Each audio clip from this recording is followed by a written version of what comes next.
Y ya están los resultados preliminares del primer relevamiento nacional de condiciones de vida de la diversidad sexual y genérica en Argentina. Y para conocer la información, estamos en comunicación con Maximiliano Marentes, que es sociólogo, doctor en ciencias sociales, investigador del CONICET y también profesor de la UNSAM y uno de los responsables de este proyecto. ¿Cómo estás, Maximiliano? Hola. Hola, buenos días. ¿Todo bien? ¿Ustedes qué Bien, tal? con muchas ganas de conocer los resultados. Recuerdo que la vez anterior que habíamos hablado, yo, bueno, nada, no sabía muy bien los detalles y lo interesante es poder conocer a la población, así que contamos con tiempo. Arrancá por darnos todos esos detalles que tenemos al momento de este censo. Bueno, efectivamente es una... a mí me gusta siempre llamarla la encuesta pretenciosa, ¿no? Que pretende llegar a ser un censo, en tanto que las encuestas por lo general se trabaja a partir de una muestra probabilística. Para el caso de esta población, la población LGBTIQ+, o la población de la diversidad sexual y genérica, no conocemos cómo es esa población en su totalidad como para poder establecer una muestra que sea representativa en términos probabilísticos, ¿sí? Entonces, en ese sentido, se trata de una encuesta con pretensiones censales, ¿sí? Así pretenciosa. Y en ese sentido, esto se ha mostrado eficiente en diferentes lugares del mundo que se han hecho este tipo de iniciativas, también por medios virtuales y autoadministrados, y que una de las características o una de las principales cuestiones con respecto a esta metodología es que cuanto más grande se llega a la muestra, mejor, más fidedignos van a ser los datos. Y en ese sentido, uno de los primeros datos a destacar es que obtuvimos más de 15.000 respuestas. 15.000 respuestas que completaron, 15.000 personas que completaron la totalidad del formulario, que como decía era autoadministrado, es decir, cada quien va respondiendo las preguntas. Entonces, en ese sentido ya es un dato muy importante que nos da cuenta de cuáles son, digamos, cuál fue el interés de la sociedad y de la población para responder a este tipo de iniciativas, y que en ese sentido eso ya es un dato, porque da cuenta de la voluntad de visibilización que había por parte de este colectivo, de visibilización estadística, ¿sí? Porque podemos hablar de otro tipo de visibilizaciones, ¿no? Como cuando hacemos las marchas del orgullo y vamos a la calle y tomamos la vía pública. La visibilización estadística tiene que ver con la posibilidad de contar con datos de calidad que permitan dar cuenta de caracterizar a esta población. Entonces ya un primer dato a destacar tiene que ver con la gran predisposición que hubo, la buena respuesta para justamente completar esta encuesta. Y en ese sentido, otro de los datos que llaman la atención con respecto a esto es el nivel federal. Es decir, a lo largo y ancho del país hemos recibido respuestas, que era justamente uno de los objetivos de la iniciativa, llegar a tener una muestra lo más plural posible, lo más plural en términos de identidades, pero también de residencias o áreas geográficas, y en ese sentido hemos llegado a cubrir la totalidad del país. Hay algunos lugares que presentaron más respuestas que otros, pero también van en paralelo o relativamente en parejo con la distribución de la población del país. Sabemos que la distribución del país no se da de manera equitativa. Y por otra, una última cuestión que quería resaltar con respecto a esto es que ¿quiere decir que las 15.000 personas que respondieron la encuesta son las únicas 15.000 personas LGBT que hay en el país? No, no sabemos eso. Si se trata, por eso decíamos, de una encuesta en la cual esta muestra grande, tengamos presente esto, por lo general en encuestas de opinión pública o para saber la intención de voto de las personas que se hacen, suelen ser entre 1.000, 2.000 casos, como mucho. O sea, acá tenemos más de 15.000 respuestas, pero esta cantidad de respuestas nos permite tener una mayor información y una mayor claridad sobre cuáles son las tendencias y las principales problemáticas y las principales características de esta población. Vos preguntame porque yo empiezo a hablar y me No, me voy parece cebando. súper interesante todo lo que vas contando. Si querés, empezá a detallar algunas cuestiones más. No sé, imagino que sabrán algún recorte de edad. Vi que había también información en relación a los estudios. Bien, efectivamente, después si querés hablamos con la cuestión de edad y la cuestión de identidades, vamos viendo en función del tiempo, pero el objetivo de la encuesta tiene que ver con las condiciones de vida, ¿sí? ¿Por qué? Porque partimos de la hipótesis o de la premisa que formar parte de la población LGBTQ+, influye en el devenir de diferentes ámbitos de la vida. O sea, no es solamente algo que, en el caso de quienes somos gays o lesbianas, es algo que se restringe a la habitación en la cual, o en el fuero íntimo, sino que tiene que ver con cómo afecta y cómo va a ir marcando otros derroteros en los diferentes ámbitos de la vida, en las diferentes instancias. Entonces, en ese sentido, hablar de las condiciones de vida partimos de la premisa que efectivamente formar parte de esta población incide. Y eso de maneras diferentes. Por lo general, cuando pensamos en las condiciones de vida, uno de los principales indicadores tiene que ver con el trabajo, ¿sí? Con qué tipo de trabajo, cuál es la calidad de esa ocupación, si se hacen aportes o no, cuáles son las tareas y demás. Pero también, como es multidimensional, o sea, comprende muchas dimensiones la cuestión de las condiciones de vida, para llegar al trabajo también sabemos que tenemos que pasar por la educación. Entonces, uno de los datos interesantes con respecto a la educación es que la población LGTBIQ+, da cuenta o muestra altos niveles educativos, ¿sí? En términos agregados. Incluso para algunas identidades mayor que la media de población del país. Ahora, cuando vemos a el caso de personas trans, mujeres trans, travestis, varones trans y identidades no binarias, vemos que los niveles educativos son más bajos, ¿sí? Y ahí ya estamos viendo que está pasando algo en la escuela, ¿no? ¿Y qué está pasando? Ahí lo mismo responden quienes, en las preguntas sobre discriminación, respondieron quienes estaban asistiendo a un establecimiento educativo que habían sufrido algún tipo de discriminación, acoso, violencia por parte de compañeros y compañeras y también por parte de docentes y directivos. Entonces ahí vemos cómo formar parte de este colectivo ya va influyendo en el acceso a la educación, y no solamente el acceso, sino también la permanencia. Y esto se va a traducir después qué pasa con el trabajo. En el ámbito de trabajo vemos que efectivamente es una población bastante activa, es decir, presenta tasas de actividad, que es decir, que está trabajando o busca trabajo, que son altas. Y los niveles de ocupación también suelen ser altos en términos agregados, pero cuando vamos otra vez a las identidades trans, vemos que los niveles o las tasas de desocupación son del doble que el promedio nacional. Y ahí también hay otro dato que es muy interesante y muy fuerte, que tiene que ver con la discriminación en el acceso al trabajo para las personas trans. 4 de cada 10 mujeres trans o travestis, 4 dijeron que habían sido desestimadas de un trabajo o despedidas de un trabajo por su identidad de género. 4 de cada 10, es un número altísimo. En el caso de los varones trans es un poquito más bajo, pero sigue siendo alto, 3 de cada 10. Entonces ahí vemos que efectivamente la identidad de género sigue siendo una dimensión a partir de la cual se establecen diferentes mecanismos de discriminación que van a traducirse en peores condiciones de vida. Cuando pasamos y eso, digamos, el trabajo también tiene que ver con el acceso a la salud. En el caso de Argentina tenemos un sistema de salud que se subdivide en 3 subsistemas, ¿sí? El público universal, que es gratuito, el subsistema de obras sociales, a partir del cual accedemos por algún empleo formal, y el subsistema de medicina privada, que también se puede hacer derivación de aportes a partir de la inserción.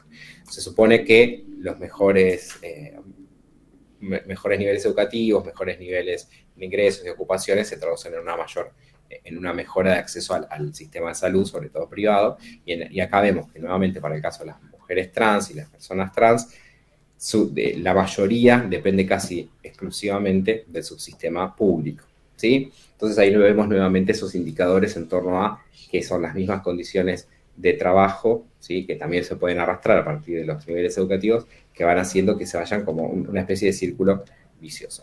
Y ahora, para hacer un poquito más complejo el panorama, podemos decir, bueno, en términos de identidades vemos que la población trans tiene indicadores que son preocupantes. En el caso de varones gays y lesbianas presentan algunos indicadores, o para poner los casos extremos, algunos indicadores que son similares a los de la población general, con algunos puntitos más, puntitos menos.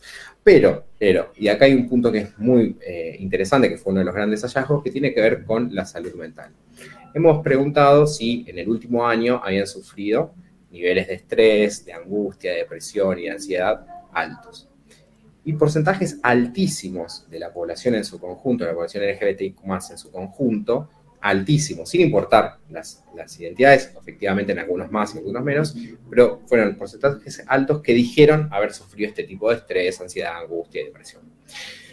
¿Eso cómo lo podemos leer? Lo podemos leer de varias maneras. Una de ellas tiene que ver con, efectivamente, confirmar algo que lamentablemente ya sabíamos y se sigue perpetuando, que es que formar parte de esta población implica diferentes trabas, obstáculos, barreras que hacen que uno no pueda vivir una vida tranquila. Porque en última instancia lo que estamos hablando acá es una cuestión de justicia y de igualdad de oportunidades para poder desarrollarse como una persona quiera. Y por otro lado también, en base a un trabajo cualitativo que estamos realizando en paralelo, vemos que aparece que cuando preguntamos cuáles son las problemáticas en torno a la diversidad sexual y el trabajo, ha aparecido muchas veces dos cuestiones que nos gusta resaltar. Una tiene que ver con convertirse en especies de docentes y maestros y maestras en el ámbito del trabajo, como tener que enseñar a sus compañeros y compañeras cuáles son las cuestiones ligadas a diversidad sexual y de género. Y por otro lado, el otro punto tiene que ver con que se les exige a estas personas mayores niveles de compromiso, mayores niveles de productividad, mayores niveles de eficiencia, como una mejor performance, solamente o nada más que por ser LGBT. Entonces, eso se va a traducir de manera directa en esos mayores niveles de ansiedad, de estrés, depresión, ligado al ámbito laboral, ¿no? Maxi, ¿qué tal? Sí. Mario te saluda, buen día. Está, Mario. Esto se espera que, primero, ¿queda abierta esta encuesta? ¿Se sigue recibiendo? ¿Hay algún despliegue físico por un lado de esta encuesta? Y por otro lado, ¿queda abierta? Y de ser así, ¿y llegar a qué número o a qué porcentaje como para presentar esto? No sé si es el plan, pero para distintas áreas de la gestión, para que se conviertan en política de Estado. ¿Escucha ahí? Sí, te escuchamos. Sí, vos... ahora sí. Sí, te escuchamos. Sí. La encuesta se encontró abierta desde mayo a julio de 2023 y estuvo un mes más en el cual estuvimos haciendo una especie de trabajo territorial, yendo a algunas agrupaciones para levantar encuestas de manera presencial. Ahora está cerrada y efectivamente va a quedar cerrada porque necesitamos procesar toda esta información. Hay preguntas que son central, digamos, esta encuesta también tiene que ver con una preocupación que teníamos en torno a las condiciones de vida y a las inserciones ocupacionales, que eran las dimensiones menos analizadas hasta el momento en el caso de Argentina para la población LGBTIQ+ en su conjunto. Y en ese sentido, ¿qué pasa? Cuando preguntamos por ocupación del mismo modo que se hace en la encuesta permanente de hogares, ¿sí? Que es describir esa actividad. Por ejemplo, yo digo, soy investigador, soy docente, leo artículos, escribo notas, tomo parciales. Bueno, ese tipo de cuestiones. Imagínense que para 15.000 personas codificar todo eso es un montón de trabajo. Entonces, por eso hay un momento en el cual hay que cerrar el trabajo de campo para poder procesar estos resultados. Y lo que estamos haciendo ahora es, en las próximas semanas vamos a estar socializando, que lo van a encontrar en nuestra página, Censo Diversidad.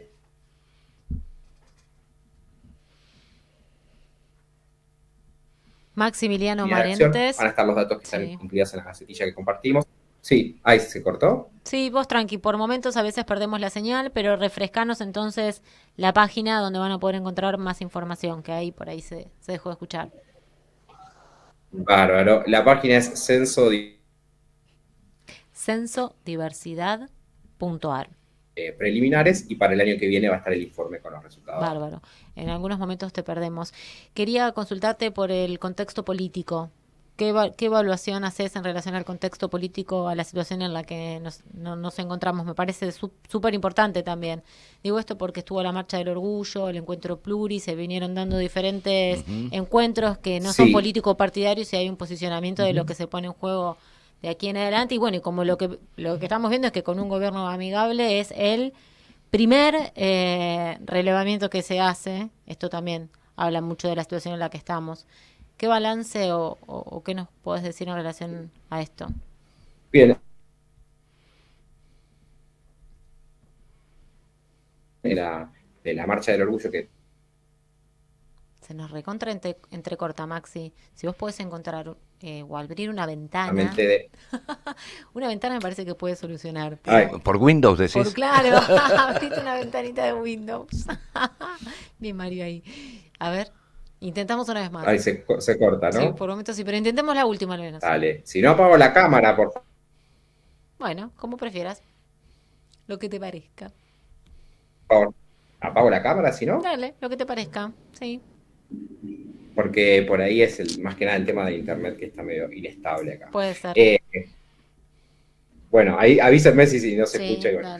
Con respecto a la cuestión política, esto que decía, algo que es para destacar es que a lo largo y ancho del país, en diferentes localidades se vienen... Ay, no te la puedo. Que tiene que ver el nivel de compromiso que hay.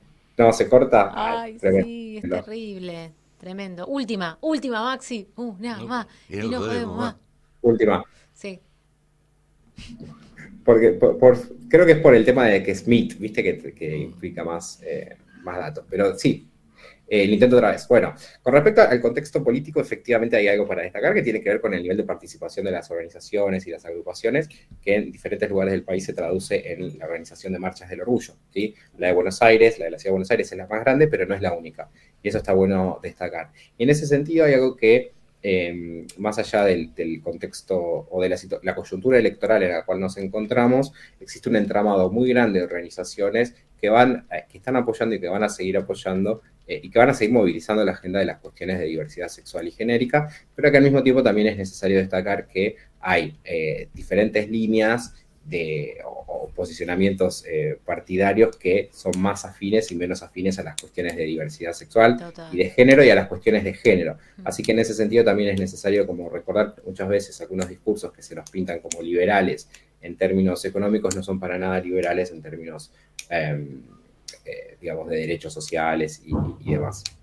Súper claro, sí. Mario, ¿algo más? No, estamos. No, ya lo dijo todo, Más sobre claro. todo después de haber escuchado a Mondino diciendo que si no te querés bañar, que bancate los piojos y bancate que te digan, y estos resultados en salud, ¿no? En donde la población trans no accede a la educación, no accede, sería la parte de los piojos que se tienen que bancar según a Mondino. Sí. Claro, efectivamente ahí hay algo que es, por eso un poco lo que el espíritu del proyecto tenía que ver con tener estos datos de calidad y certera, esta información certera, que sirva no solamente para el Estado, para hacer políticas públicas, sino también para las organizaciones. Que muchas veces fueron las organizaciones los que hicieron los relevamientos previos que permitieron que este relevamiento exista hoy en día, ¿sí? No es que nosotros creamos la pólvora, ni mucho menos, sino que justamente ahí un poco también el espíritu del proyecto tiene que ver con un compromiso democrático de la ciencia para devolverle al Estado, quienes toman decisiones para formular políticas públicas, pero también para las organizaciones y para la población que no está organizada, que no forma parte de la militancia y del activismo, cuáles son los datos, cuál es esta cuestión. O sea, en algún punto nosotros acuñamos un poco la idea de una militancia académica, es decir, poner al servicio de la sociedad los conocimientos que tenemos para producir datos que sirvan para la población en su conjunto. Sí, y hago el destacado, estoy viendo que son más de 50 profesionales de 6 nodos de distintas partes del país que forman parte de este trabajo con distintas universidades nacionales. Estoy viendo la Universidad Nacional del Comahue, por ejemplo, la Universidad Nacional del Nordeste, hay muchas instituciones, la Universidad Nacional de Salta, que con determinados proyectos políticos obviamente no van a poder funcionar. De hecho, las universidades nacionales estamos haciendo distintas actividades en estos días, visibilizando lo que significa cada proyecto político, así que eso me parece que también es súper importante resaltar, que además las universidades también hacen esto, además, también, no solo vas, estudias una carrera, sino los profesionales hacen trabajos de este tipo, porque yo también soy trabajadora universitaria. Maxi, una locura, porque se mejoró todo cuando estamos terminando, pero bueno, ya estamos reconectados para seguir hablando, no solo de este relevamiento, porque vas actualizando además la información, sino de todo lo que te parezca oportuno. Y bueno, no sé en qué contexto nos encontraremos la próxima, con qué presidente. Bueno, claro. En el contexto que nos encontramos vamos a seguir trabajando y activando para que nada, que el conocimiento científico, que es, digamos, nuestra métier y demás, sirva para la transformación del mundo. Así que un gusto y estamos hablando y bueno, y síganos en la página Censo Diversidad, que ahí encuentran diferentes cuestiones. Va a estar el cuadernillo, pero también hay un mapeo de organizaciones que invitamos a las organizaciones de la sociedad civil que si no encuentran su organización se comuniquen con nosotros o completen el formulario, porque justamente un poco la idea de ese mapeo tiene que ver con brindar a las personas de a pie, por así decirlo, datos sobre cuáles son las organizaciones que están en su territorio y a las que pueden contar y qué tipo de actividades realizan. Buenísimo. Te mando un abrazo, Maxi. Gracias por Un el abrazo, tiempo. muchas gracias.